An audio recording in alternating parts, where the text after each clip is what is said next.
Selamat pagi. Assalamualaikum warahmatullahi wabarakatuh. Jadi, kali ini kita akan membahas tentang membran proses, yaitu tentang hollow fiber separation membranes for hemodialysis atau dengan bahasa Indonesianya adalah membran separasi serat berongga untuk hemodialisis. Baiklah, langsung saja. Kesehatan merupakan hal yang sangat penting dan tidak bisa dibeli dengan uang. Pola hidup yang tidak sehat merupakan pemicu utama timbulnya suatu penyakit, baik itu penyakit biasa hingga penyakit kronis. Salah satu penyakit kronis yang sangat berbahaya dan mematikan adalah gagal ginjal kronis. Gagal ginjal kronis merupakan jalan akhir yang umum terjadi dari berbagai penyakit ginjal. Orang yang mengalami gagal ginjal kronis berarti fungsi ginjalnya sudah tidak mencukupi untuk menopang kehidupan. Jadi, orang yang mengalami gagal ginjal kronis ini biasanya ginjalnya itu sudah tidak berfungsi lagi untuk mengekskresikan atau mengeluarkan zat-zat beracun yang ada di dalam tubuhnya atau sisa-sisa metabolisme dalam tubuhnya. Jadi sangat berbahaya ya. Nah, akibat hal tersebut, terjadilah atau timbullah berbagai permasalahan-permasalahan. Permasalahan yang muncul di sini adalah kegagalan ginjal menimbulkan berbagai kekacauan fisiologis. Proses menjaga keseimbangan atau hemostatis air dan mineral atau sodium, potasium, klorida, kalsium, fosforus, magnesium, dan sulfat menjadi tidak mungkin. Demikian pula halnya dengan menjaga ekskresi metabolisme harian yang bermuatan ion-ion hidrogen jumlah tertentu. Produk akhir dari metabolisme nitrogen yang bersifat racun seperti urea, kreatinin, urik, asid, dan lain-lain menjadi terakumulasi di dalam darah dan dalam jaringan, sehingga ginjal tidak dapat berfungsi lagi sebagai organ endokrin. Nah, proses membran atau teknologi membran apakah yang dapat dilakukan untuk mengatasi permasalahan tersebut? Salah satu pilihan bagi orang yang mengalami gagal ginjal kronis adalah dengan menjalani dialisis kronis, misalnya hemodialisis. Dialisis adalah proses pemisahan elemen dalam larutan dengan cara difusi penyeberangan melalui membran semi-permeabel. Hemodialisis adalah pengeluaran zat sisa metabolisme seperti ureum dan zat beracun lainnya dengan mengalirkan darah lewat alat yang dinamakan dengan dializer yang berisi membran yang selektif permeabel, di mana melalui membran tersebut fusi zat-zat yang tidak diinginkan terjadi. Metode modifikasi membran. Modul membran serat berongga dibuat dari sekumpulan serat yang menyangga sendiri dengan lapisan pemisah berupa kulit yang padat dan matriks yang lebih terbuka untuk membantu menahan perbedaan tekanan dan membantu menegakkan keutuhan struktur. Modul membran serat berongga untuk hemodialisis. Modul membran serat berongga dapat menampung hingga 10.000 serat berdiameter 200 pikometer hingga 2.500 pikometer. Keunggulan utama dari modul membran serat berongga ini adalah permukaan yang sangat besar dalam sebuah volume tertutup yang berguna untuk meningkatkan efisiensi proses pemisahan. Membran serat berongga mengandung cairan. Membran serat berongga dibuat dari sekumpulan serat yang menyangga sendiri dengan lapisan pemisah berupa kulit yang padat dan matriks yang lebih terbuka. Membran separasi serat berongga dapat dibuat dari banyak bahan yang berbeda, hingga ia dapat dibuat dari bahan organik seperti polimer dan cairan, maupun dari bahan inorganik. Salah satu tipe membran cairan yang dapat ditemui dalam industri adalah membran serat berongga yang mengandung cairan. Membran cairan sedang dipelajari luas, namun mempunyai aplikasi komersil yang terbatas. Modul membran serat berongga memiliki keunggulan utama, yaitu luasnya permukaan yang sangat besar dalam sebuah volume tertutup yang berguna untuk meningkatkan efisiensi proses pemisahannya. Bagaimanakah kinerja membran pada permasalahan ini? Membran serat berongga mempunyai permukaan yang luas, sehingga dapat mentransfer massa dalam jumlah yang besar dan aliran yang masuk. Membran serat berongga memiliki kemampuan yang tinggi dalam menjaring atau menolak partikel-partikel tertentu. Membran serat berongga juga tahan terhadap pencemaran dan memiliki kestabilan mekanik yang tangguh. Kemudian, untuk aplikasi membran separasi serat berongga untuk hemodialisis, membran separasi serat berongga untuk hemodialisis adalah membran yang digunakan untuk mencuci darah manusia karena adanya gagal ginjal yang kronis. Baiklah, kita akan masuk pada membran sel dan skema membran. Dalam kimia, membran adalah selaput atau lembaran tipis bahan yang melakukan penghalangan selektif atau semi-permeabel antara dua fasa dan tetap tidak dapat ditembus oleh partikel-partikel, molekul-molekul, atau zat-zat kimia khusus dan terbuka terhadap aksi gaya pendorong. Secara umum, membran dapat diklasifikasikan dalam 3 jenis, yaitu membran inorganik, membran polimerik, dan membran biologik. Ketiga jenis membran ini masing-masing memiliki struktur dan fungsinya yang sangat berbeda. Kemudian terlihat pada skema membran, di situ ada retentat, membran, dan permeat. Beberapa komponen diizinkan oleh membran untuk masuk ke dalam aliran permeat. Permeat yaitu bagian dari campuran yang melewati membran. Sementara sisanya yang lain akan tertahan oleh membran dan berakumulasi dalam aliran retentat. Retentat yaitu bagian dari campuran yang tidak melewati membran. Baiklah, jenis-jenis membran berdasarkan ukuran diameter pori. Membran dapat mempunyai berbagai ketebalan, dengan strukturnya yang homogen atau heterogen.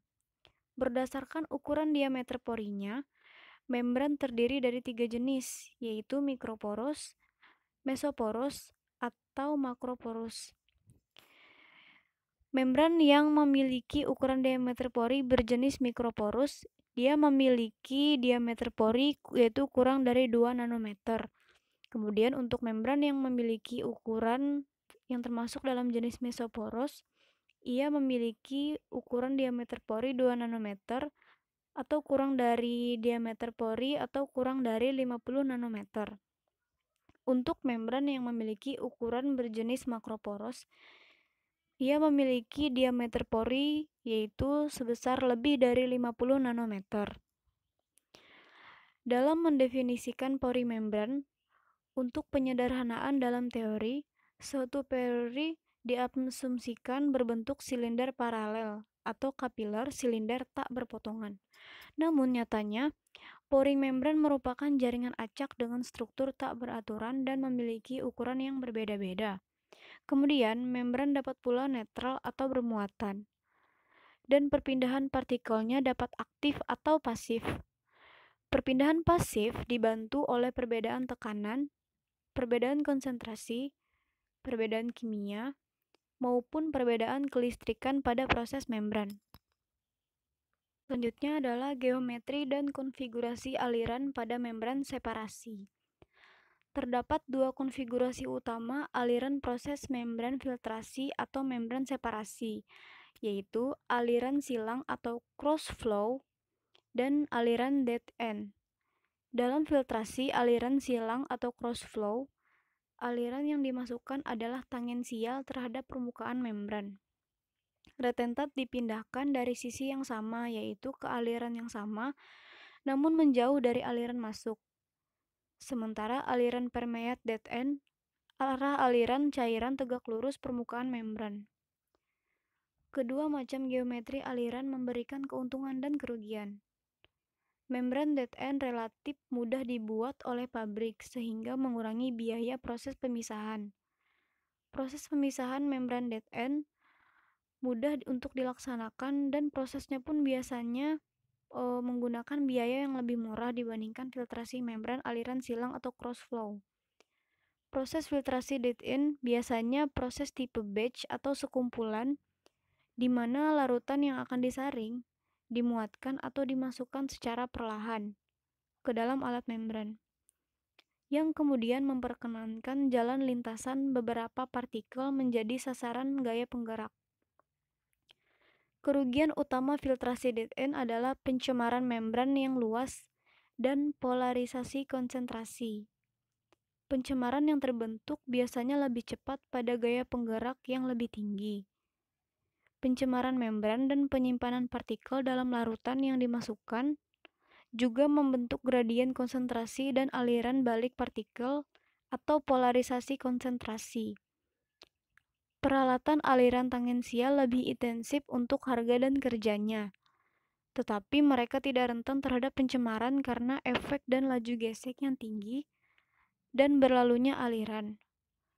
Salah satu peralatan yang paling banyak digunakan untuk membran separasi aliran seperti ini adalah seret berongga. Proses pemisahan pada membran separasi ditentukan oleh sifat kimia dan sifat fisika membran, juga oleh partikel-partikel yang dipisahkan, serta pemilihan gaya pendorongnya. Gaya pendorong yang paling umum digunakan adalah perbedaan tekanan dan perbedaan konsentrasi. Oleh karena itu, proses membran tersebut disebut dengan filtrasi. Membran separasi mempunyai geometri dan konfigurasi aliran yang berbeda-beda. Membran separasi dapat dikategorikan berdasarkan aplikasi dan rezim pemisahannya. Salah satu proses membran separasi yang terkenal adalah dialisis. Membran polimerik memimpin dasar industri membran separasi karena persaingan daya guna dan harga. Ada banyak polimer, namun memilih polimer untuk membran bukanlah hal yang mudah. Suatu polimer harus memiliki karakteristik yang tepat untuk aplikasi yang diharapkan. Polimer kadang harus memberikan daya rekat yang rendah untuk molekul terpisah, seperti kasus aplikasi bioteknologi, dan harus bertahan dalam kondisi pembersihan yang berat. Ia harus cocok dengan teknologi pembuatan membran. Polimer harus menjadi pembentuk membran yang cocok terhadap kekakuan rantai, interaksi rantai, stereoregularitas, dan polaritas gugus fungsinya. Polimer tersebut dapat membentuk struktur amorf dan semikristal yang mempengaruhi karakteristik hasil membran. Polimer juga harus mudah diperoleh dan berharga murah untuk memenuhi kriteria biaya murah proses membran pemisahan. Salah satu dari sifat yang kritis pada membran separasi adalah sifat kimianya. Kimia membran separasi biasanya mengacu pada kimia alamiah dan komposisi permukaannya yang kontak dengan proses aliran proses pemisahan. Alamiah kimia permukaan membran dapat cukup berbeda dari komposisi bagian besarnya.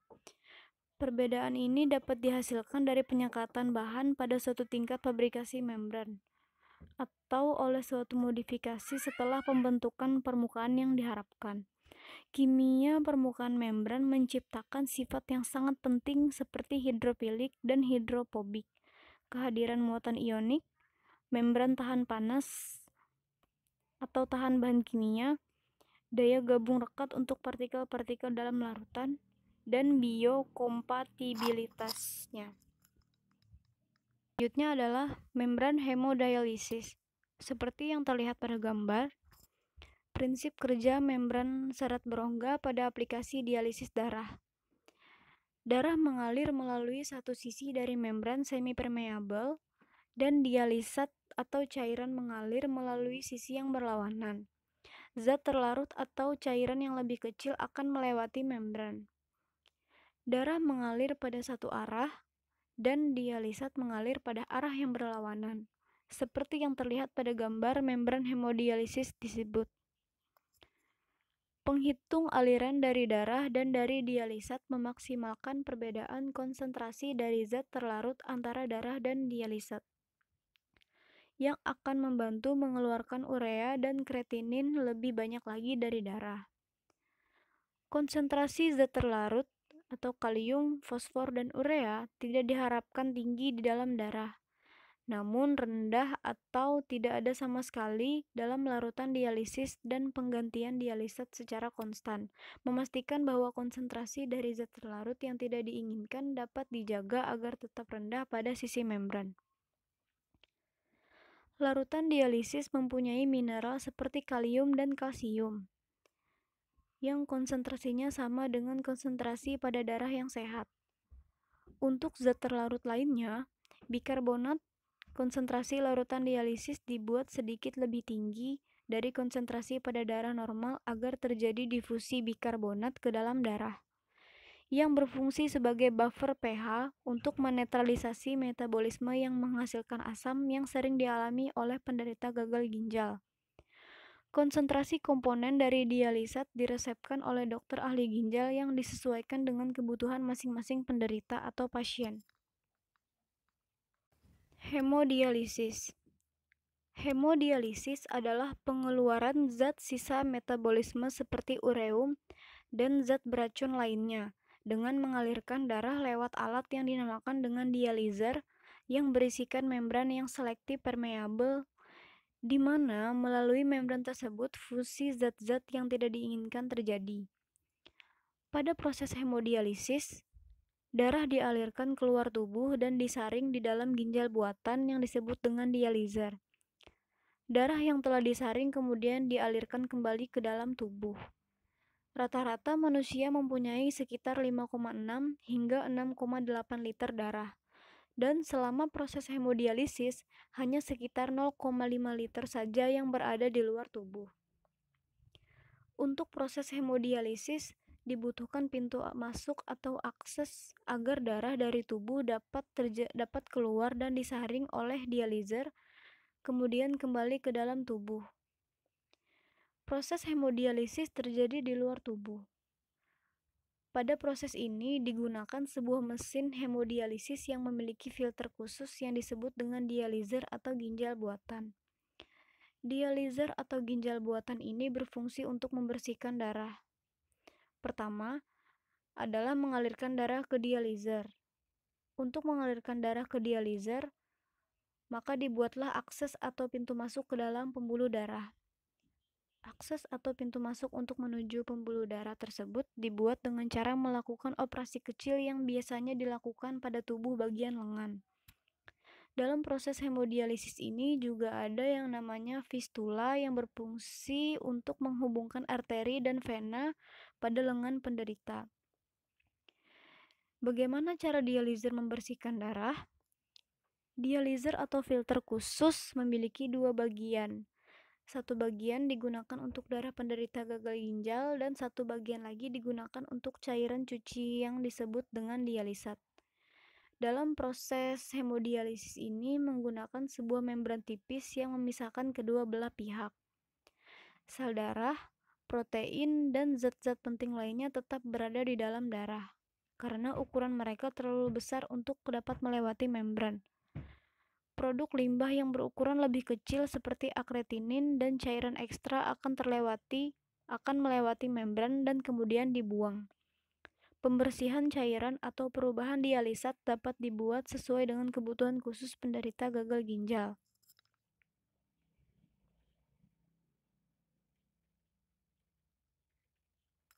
Kemudian, dializer berfungsi sebagai ginjal buatan yang berisi ribuan serat berongga kecil dan darah mengalir melalui serat berongga tersebut.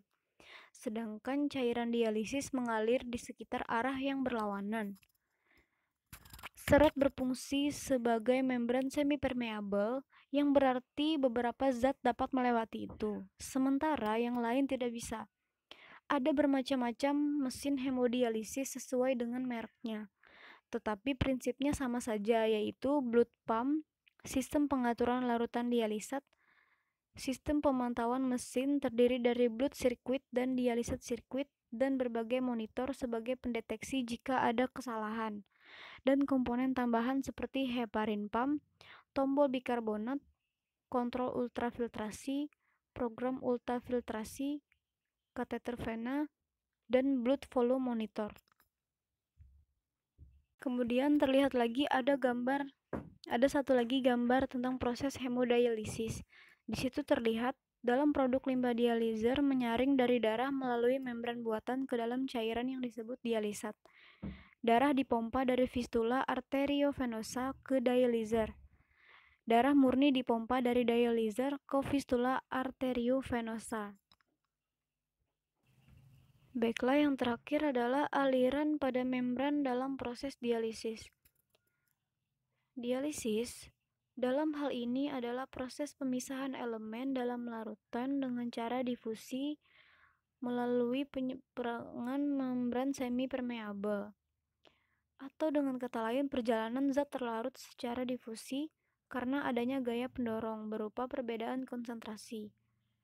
Ini merupakan proses yang sangat penting sebab proses ini mengeluarkan produk akhir dari metabolisme nitrogen atau urea, kreatinin, urik, atau asid, dan mengisi penuh kembali kekurangan bikarbonat dari metabolisme bersifat dosis keasaman atau asidosis yang berkaitan dengan kegagalan ginjal manusia. Jumlah lebih besar dari difusi hasil perbedaan konsentrasi ditunjukkan oleh pergeseran anak panah seperti pada gambar. Dalam proses dialisis, aliran pada membran jumlahnya lebih besar dari difusi. Hasil perbedaan konsentrasi ditunjukkan oleh pergeseran anak panah. Jadi baiklah, demikian yang dapat saya sampaikan dari pembahasan kali ini. Jadi kesimpulannya adalah gagal ginjal merupakan suatu penyakit yang sangat berbahaya dan mematikan. Nah, ini menjadi permasalahan dalam bidang kesehatan atau bagi orang-orang yang mengalami gagal ginjal kronis.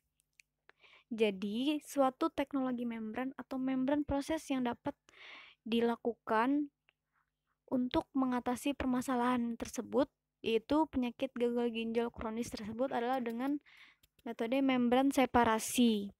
Jadi di sini kita tadi menggunakan metode membran separasi, yaitu pemisahan. Metode yang kita gunakan itu adalah hemodialisis, yaitu membran separasi seret barongga untuk hemodialisis, yang artinya membran yang digunakan dalam metode ini adalah membran separasi seret berongga. Jadi demikianlah yang dapat saya sampaikan. Assalamualaikum warahmatullahi wabarakatuh. Selamat pagi.